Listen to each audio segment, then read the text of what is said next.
así que No, que Manolete se haga unos tragos. Bueno, muy bien. Bueno, está también el doctor Alejandro Anderson, que es médico neurólogo. Muy buena, Vamos a hablar Sí, de Parkinson, Carlos. del mal de Parkinson. Que realmente es un tema que da miedo. Es una enfermedad que uno dice, ¿la tendré cuando sea adulto mayor?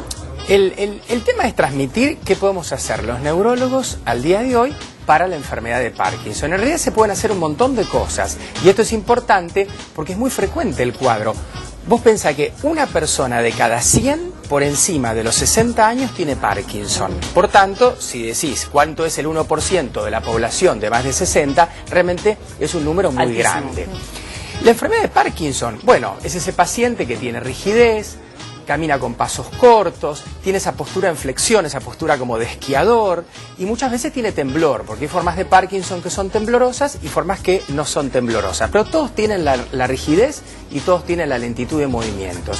Y en realidad, ¿qué pasa en el Parkinson? En el cerebro, en el tronco del cerebro, hay neuronas que fabrican una sustancia química que se llama dopamina.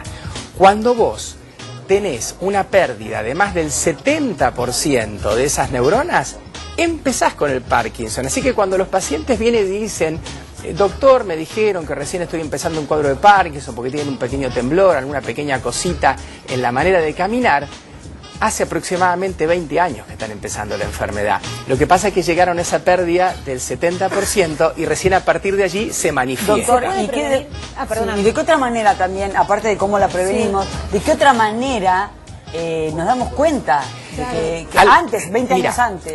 Al día de hoy, por más que tengas Parkinson, incluso haciéndote una resonancia magnética de buena calidad de 3 Tesla, no aparece. O sea que no se puede prevenir. No se puede prevenir de la manera que se previene, por ejemplo, un accidente cerebrovascular. Nosotros siempre hablamos, los neurólogos, de cuidarnos de la hipertensión arterial, del cigarrillo, de la diabetes, un montón de cosas. En el caso del Parkinson no tenés esto y aparentemente juega mucho la genética. Dentro de unos años va a estar el tema genético y vas a poder medir esos genes. Pero ¿qué hacemos nosotros con ese paciente al cual le estamos diagnosticando el Parkinson y sabemos que disponemos de ese 30% de neuronas que fabrican dopamina? Tenemos un montón de medicamentos que administrados de manera razonable, para que no le creen dependencia ni efectos adversos, por lo menos lo podemos manejar 20 años más, lo cual es un número importante. Cerebralmente, o sea, a nivel inteligencia y motricidad fina, o poder leer o poder hablar, ¿sufre algún trastorno al Parkinson? En realidad, básicamente el paciente de Parkinson es un paciente que intelectualmente está bien. Y el paciente te dice, yo me siento como preso dentro del cuerpo, porque yo me siento mentalmente bien, pero no tengo la motricidad. Ahora, hay una forma que empieza como Parkinson y se llama demencia de los cuerpos de Lewis, que sí después se continúa con un deterioro intelectual y que se parece a la demencia del Alzheimer.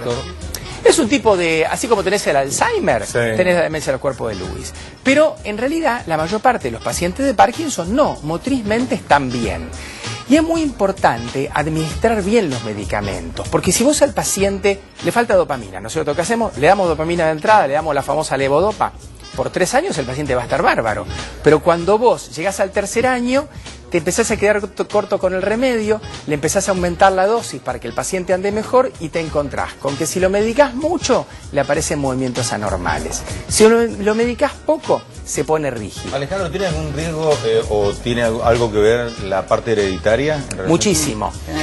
Cuando yo me recibí, que bueno, no es hace 1.000.000 de años, te decían el 5% de los pacientes parkinsonianos son parkinsonianos por la cosa genética y el 95% restante por cuestiones del ambiente que influyeron, tóxicos, virus, que generaron el daño de las neuronas. Al día de hoy ya se conocen 8 genes que tienen que ver con el Parkinson. Doctor, y seguramente va a haber más pacientes parkinsonianos por lo genético que por lo ambiental. Doctor, ¿se sabe el origen de esto? Ya dijimos que es por la falta de dopamina, pero digo, por ejemplo, el estrés puede desencadenar el exceso de estrés, la falta de sueño, puede desencadenar un Parkinson. Básicamente lo que vos tenés que tener es, o bien tenés la parte genética, que tenés 8 genes que hacen que la estructura de esas neuronas no dure tantos años, por tanto se mueren antes y entonces te da Parkinson, o tenés tóxicos. Vos sabés que hace unos años en un hospital americano empezaron a llegar uno tras otro pacientes jóvenes pero rígidos, con un Parkinson muy grave. Empezaron a investigar y descubrieron que había un dealer que estaba fabricando heroína de una manera alterada y al estar cocida por demás, le quedaba un residuo que se llama MPTP. Eso mata selectivamente todas las neuronas dopaminérgicas y entonces quedaron todos parkinsonianos, pero parkinsonianos extremadamente y de forma definitiva.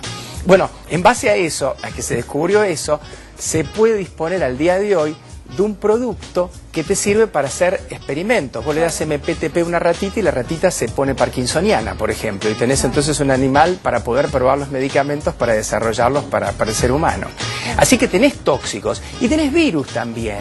En algún momento hubo una encefalitis que se llamaba encefalitis de Fonecónomo que dejaba parkinsonianos a los pacientes. Así que, doctor, viste, el Parkinson es como la vía final. El Parkinson, generalmente? ¿A qué edad ataca?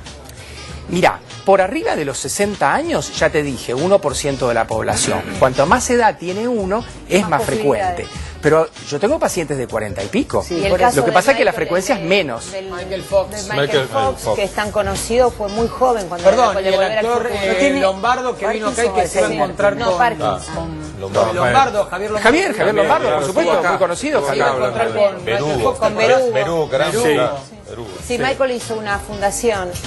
Yo te diría como regla que todos los pacientes que tienen menos de 50 y menos de 40, todavía más, todos tienen un origen genético, salvo que te encuentres con algún antecedente muy fuerte. Por ejemplo, ese paciente tuvo una intoxicación por monóxido de carbono y estuvo en coma a los 20 años. Se recuperó y aparentemente todo bien. Aparentemente todo bien, pero perdió la mitad de las neuronas dopaminérgicas en el accidente. Entonces después, cuando crece, no puede tolerar esa falta. Dalí también. Claro, Muhammad Ali. Claro, pero no es por los golpes esto. Bueno, ahí puede jugar. Se discute, así como vos tenés una encefalopatía pugilística que te da demencia, parece que la encefalopatía pugilística te aumenta enormemente la chance del Parkinson. De acuerdo. Muchas Interesantísimo gracias, el tema, sí, Doc. un placer, Muchísimas como gracias. siempre. Gracias a ustedes. Bueno, nos vamos al corte del próximo bloque. Ya está el empaleo, ya está Adrián Pallares. Ya está, sí.